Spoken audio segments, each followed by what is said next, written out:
আসসালামু আলাইকুম। পৃথিবীর সবচেয়ে বেশি সংখ্যক তাঁবু রয়েছে মক্কার পাশে অবস্থিত এই মিনাতে।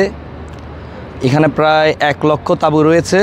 আজকের ভিডিও মিনা নামক এই জায়গাটি নিয়ে, দেখতে থাকুন। পৃথিবীর বুকে অন্যতম বরকতময় এবং দোয়া কবুলের জায়গা হলো এই মিনা। ভিডিওর শুরুতে আমি বলেছি এখানে 1 লক্ষ তাঁবু রয়েছে, যেখানের মোট ধারণ ক্ষমতা হচ্ছে 30 লক্ষ মানুষ। হজের মৌসুমেই হাজিরা এই তাঁবুগুলোতে অবস্থান করেন, আর সারা বছর এই জায়গাটা জনশূন্যই থাকে। ইব্রাহিম আলাইহিসসালাম তার পুত্র ইসমাইল আলাইহিসসালামকে এই মিনাতেই নিয়ে এসেছিলেন কুরবানি করার জন্য, এবং সেই জায়গাটিতে এখন একটি পিলার দিয়ে চিহ্নিত করে রাখা হয়েছে। হাজিগণ রাস্তা দিয়ে যাওয়ার সময় পাহাড়ের উপর থাকা পিলারটি খুব সহজেই দেখতে পারে। জাস্ট ভোর হচ্ছে, সূর্য আমার পেছনে থাকা ওয়াদি মুহাসসির পর্বতের উপর দিয়ে উঠে আলোকিত করছে পুরা মিনা শহরকে। বহু ঐতিহাসিক ঘটনার সাক্ষী এই মিনা। এই যে দেখুন, একজন হাজি দোয়া করছেন কিবলার দিকে দাঁড়িয়ে, আরও অনেকে উঠছেন। সূরা ফিলে বর্ণিত আবাবিল পাখি সম্পর্কে আমরা সবাই জানি।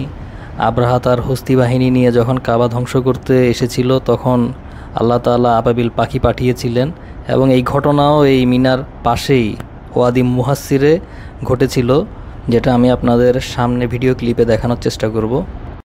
এই যে দেখছেন, এই পর্বতটি হলো ওয়াদি মুহাসসির। এর মাঝ দিয়েই আব্রাহার বাহিনী, হস্তি বাহিনী কাবা ধ্বংস করার উদ্দেশ্যে আসতে চেয়েছিল। আল্লাহ তাআলা আবাবিল পাখি দ্বারা তাদের ধ্বংস করেছিলেন। এই যে হলো তাঁবুগুলোর ভেতরের অবস্থা। খুবই সীমিত জায়গার মধ্যে প্রত্যেককে এখানে থাকতে হয়। আবার তাঁবুগুলোরও বিভিন্ন ক্যাটাগরি রয়েছে। সকালবেলা তাপমাত্রা কম থাকে, কিন্তু সকাল 10টার পর থেকে টেম্পারেচার প্রায় 46 ডিগ্রি 47 ডিগ্রি। খুবই আসলে রাস্তায় বের হওয়ার মতো অবস্থা থাকে না। সৌদি আরবে জুন মাসে আসলে এরকমই।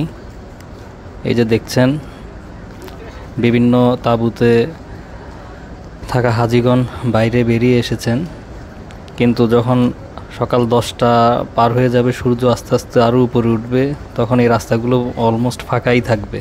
সবাই যার যার তাঁবুতে অবস্থান করবে। তাঁবুতে কুলিং সিস্টেম রয়েছে। প্রত্যেককে সকালের নাস্তা, দুপুরের খাবার, রাতের খাবার তাঁবুতেই সরবরাহ করা হয়। যে দেখছেন, এগুলো হচ্ছে সকাল। মিনাতে বিভিন্ন ক্যাটাগরির তাঁবু রয়েছে।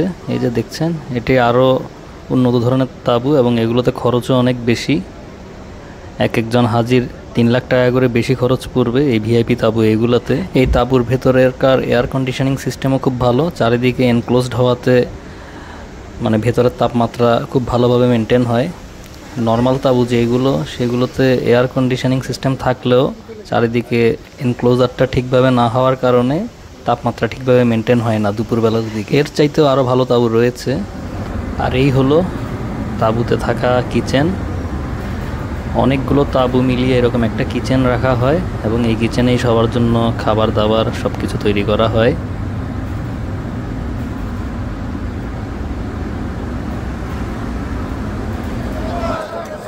আজকে 10ই জিলহজ, মুজদালিফায় রাত্রি যাপনের পরে হাজিরা এখন সবাই যাচ্ছেন জামারার দিকে, শয়তানকে পাথর নিক্ষেপের জন্য। আজ লক্ষ লক্ষ হাজি আসবেন এই জামারাতে শয়তানকে পাথর মারার উদ্দেশ্যে। এই যে দেখছেন, এসকেলেটরে করে সবাই উঠছেন। এখানে কয়েকটি ফ্লোর রয়েছে।